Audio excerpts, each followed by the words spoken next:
I got so much motherfucking design on right now. Break it down, bring it back, make it clap. I got 3 old thoughts, new guap, wear that thing. Bitches on my line, and you know. Halo semuanya, perkenalkan nama saya Unika Chelsea Juhurut dari kelas 10L. Jadi pada video kali ini saya akan menjelaskan materi mengenai pelapukan.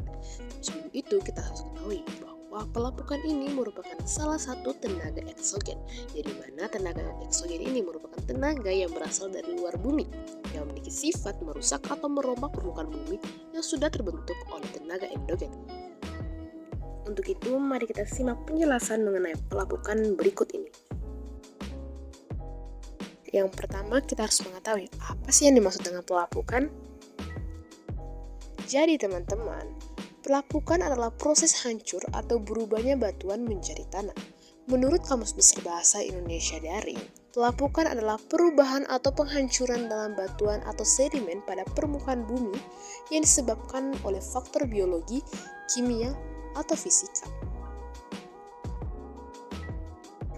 Selanjutnya kita akan membahas mengenai jenis-jenis pelapukan.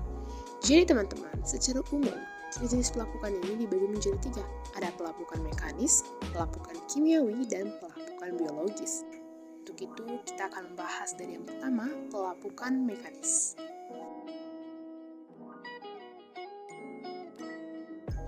Jadi teman-teman, pelapukan mekanis itu merupakan pelapukan yang sering disebut dengan pelapukan fisika. Pelapukan mekanis adalah proses pelapukan dari batuan yang diakibatkan pengaruh faktor fisik pada batuan.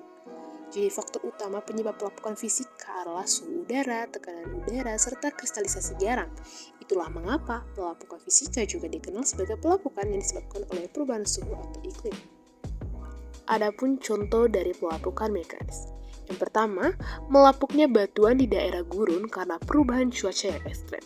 Jadi teman-teman, ketika suhu udara tinggi pada siang hari akan membuat batuan memuai. Kemudian pada malam hari, suhu udara akan turun dan membuat batuan menjadi mengerut. Ketika proses yang berulang-ulang tersebut memungkinkan ikatan mineral dalam batuan mengalami pelemahan, sehingga pada akhirnya batuan akan hancur menjadi beberapa bagian. Selain itu juga adanya terjadi kristalisasi air garam pada batuan di pantai. Jadi teman-teman, ketika kristalisasi garam yang terjadi pada pori batuan di sekitar ekosistem pantai akan menekan batuan secara endogen sehingga akan memunculkan kemungkinan batuan akan pecah. Jadi sini saya akan menampilkan beberapa contoh batuan yang mengalami pelapukan secara mekanis.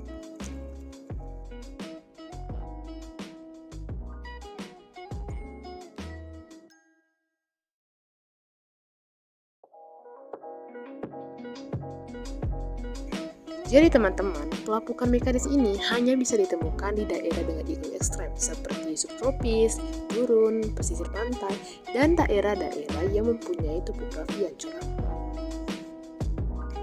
Oke teman-teman, selanjutnya saya akan menjelaskan mengenai pelapukan kimiawi. Pelapukan kimia merupakan proses pelapukan yang diakibatkan perubahan struktur kimiawi yang ada pada batuan melalui reaksi tertentu. Jadi teman-teman, dalam pelapukan kimia, reaksi yang terjadi pada proses pelapukan dibedakan menjadi 3, yaitu ada solutin, hidrolisis, dan oksidasi. Ada pun beberapa contoh dari pelapukan kimia. Yang pertama, hidrolisis air hujan yang akan mengakibatkan naiknya tingkat keasaman di sekitaran batuan. Jadi ion H+ yang muncul akan memungkinkan terjadinya korosi pada batuan. Yang kedua, oksidasi yang terjadi pada batuan yang kaya mineral dan besi akan memungkinkan ikatan mineral di permukaan batuan menjadi lemah dan pada akhirnya mengalami pelapukan. Dan yang ketiga, proses pelarutan batuan kapur gamping akibat reaksinya terhadap air. Berikut ini saya akan menampilkan beberapa contoh batuan yang mengalami pelapukan secara kimiawi.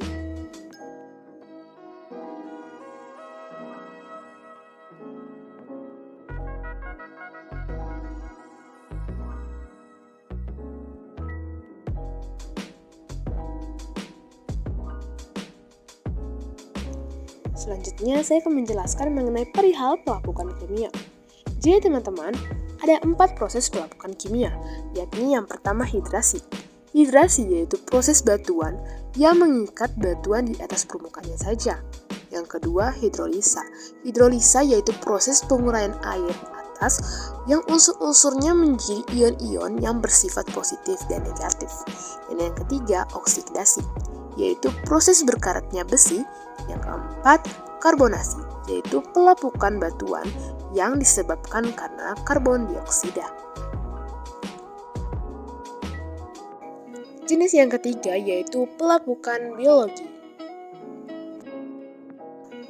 Pelapukan biologi atau organik merupakan jenis pelapukan batuan yang dilakukan oleh organisme melalui aktivitas di sekitar lingkungan batuan tersebut.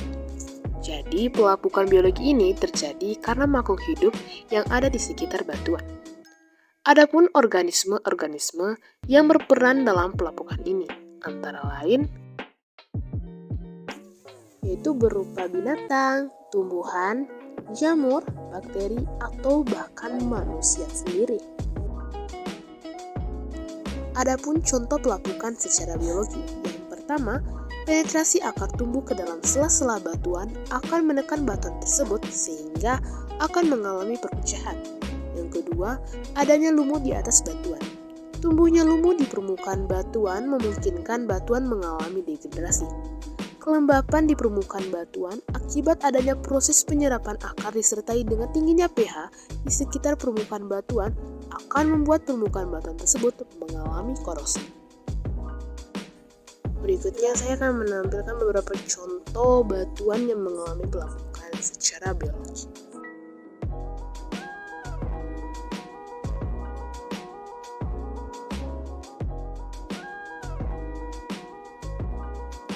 Dari 3 jenis batuan tersebut, ada beberapa faktor yang memengaruhinya.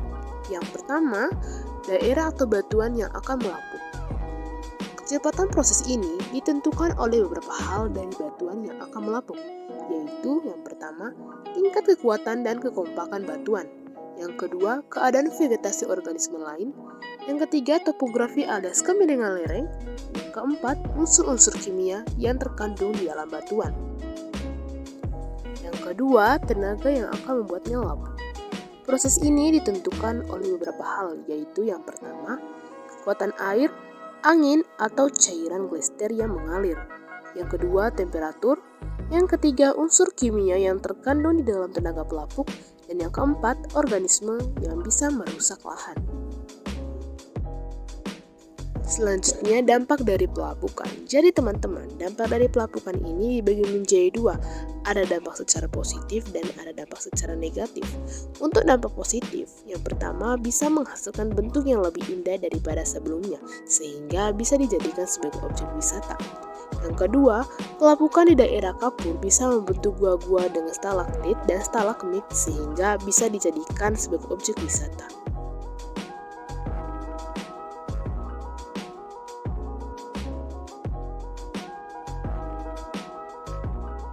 Berikutnya, dampak negatif dari pelapukan. Yang pertama, merusak batu-batuan yang berarti juga termasuk berbagai bangunan sehingga dapat merugikan manusia.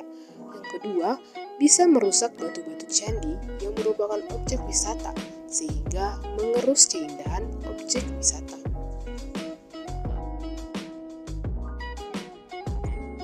Oke teman-teman, itu saja penjelasan mengenai pelapukan. Terima kasih karena telah menonton sampai akhir dan sampai jumpa.